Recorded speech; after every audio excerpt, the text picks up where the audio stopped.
Bumagsak sa kamay ng mga otoridad ang isang wanted person na may nakabinbing kasong attempted homicide matapos itong maaresto sa bisa ng warrant of arrest sa Iligan City. Yan ang tinutukan ni Patrolwoman Rina Celestine Senrijas.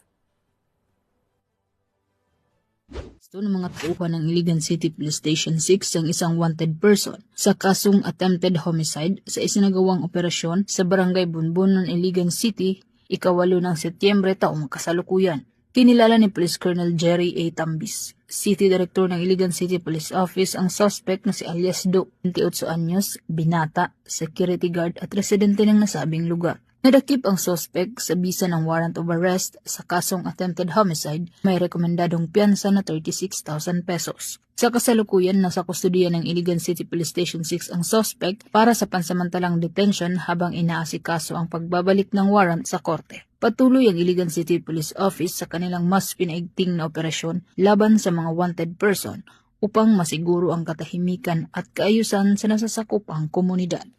Mula dito sa Camp Capistrano, Busa, Cagayan de Oro City, ako yung Police News Network Correspondent.